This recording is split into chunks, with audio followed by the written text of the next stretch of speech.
Então vamos lá. No dia de hoje vamos abordar um tema fundamental para compreender as estruturas gramaticais em espanhol: os complementos direto e indireto. Para uma compreensão mais detalhada das estruturas, é essencial ter um entendimento claro dos conceitos de complemento direto e indireto em português, para depois aprender em espanhol como que funciona e como que a gente pode substituir esses dois complementos com os pronomes. Então, em termos linguísticos, gramaticais, o complemento direto é aquele que recebe a ação do verbo de forma direta, de forma imediata, principal. Por exemplo, eu chutei a bola. Eu posso fazer a pergunta: quem faz a ação? Sou eu. Beleza, então eu é o sujeito da frase. Qual é a ação? A ação é chutar. Chutar é o verbo, tá? Eu chutei. Beleza. E a seguinte pergunta vai responder o que é o complemento direto. O que eu chutei? A bola. Então, o complemento direto é a bola, tá? Que está em azul aqui na frase. Tá? Então, sempre nas minhas aulas, tudo que tiver em azul vai ser o complemento direto, tá? Fixe isso ali, porque isso vai ajudar você depois a entender bem como que a gente vai substituir os pronomes, tá bom? Por outro lado, o complemento indireto é aquele que recebe a ação de forma indireta, secundária, por meio de um intermediário, tá? Então, aí a gente vê a frase, por exemplo: eu chutei a bola para o João. A gente já acrescentou um para o João. Então, novamente, quem faz a ação sou eu. Qual é a ação? Chutar, chutei. Beleza. O que eu chutei? A bola. Então, a bola é o complemento direto. Para quem eu chutei a bola? Para o João. Então, aí a gente tem a preposição para, que vai introduzir o complemento indireto. Então, quem é o intermediário? É a bola, A bola foi quem recebeu a ação. A bola foi e chegou até o João. O João não recebeu o chute. Quem recebeu o chute foi a bola. Deu para entender? Então, o que está aqui como complemento indireto está na cor laranja, tá? Laranja vai ser a cor para complemento indireto. Beleza? Então, vamos lá. Por que é importante entender isso em português?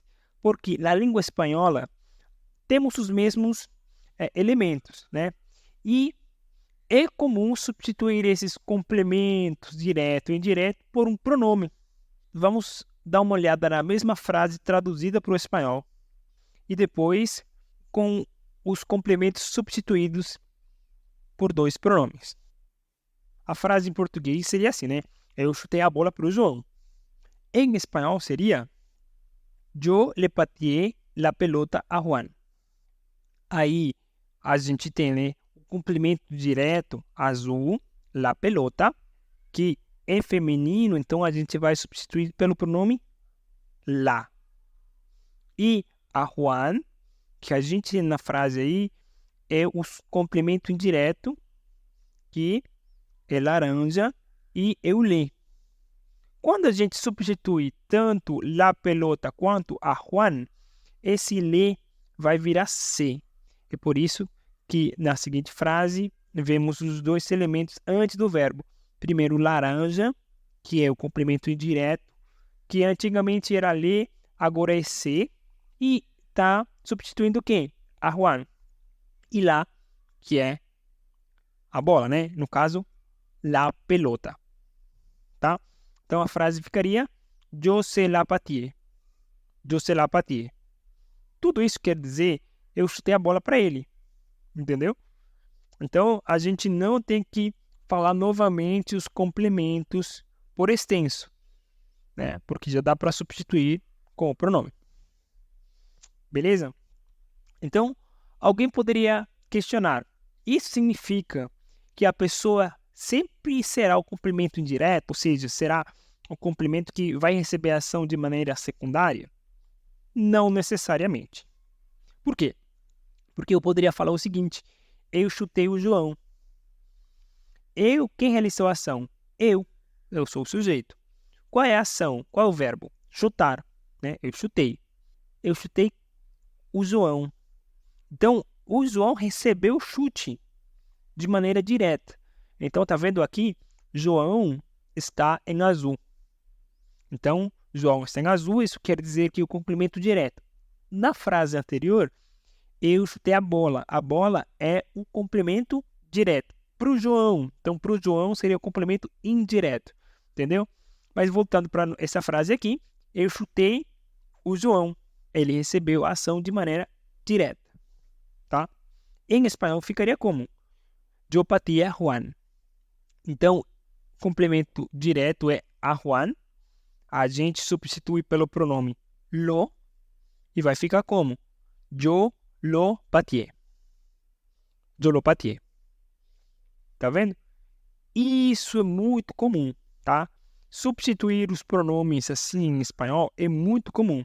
Então, por isso que é bom compreender em português para depois a gente levar isso para o espanhol.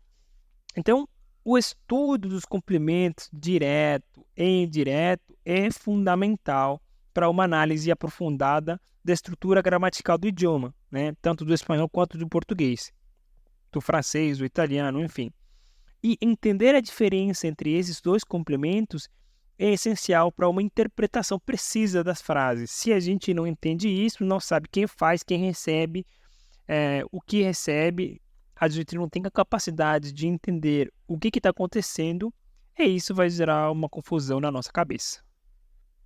Esses conceitos desempenham um papel crucial, não apenas no português, mas também no estudo de outras línguas, como o espanhol, por exemplo, onde a substituição dos complementos direto e indireto é muito comum.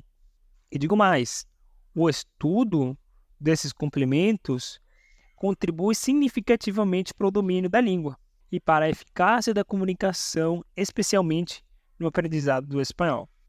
Então, essa aula seria a introdução do que é o complemento direto e indireto. Em outras aulas, vamos ver de maneira um pouco mais detalhada, separada, o complemento direto, com alguns exercícios, e também o complemento indireto, também com exercícios para poder substituir todos os complementos.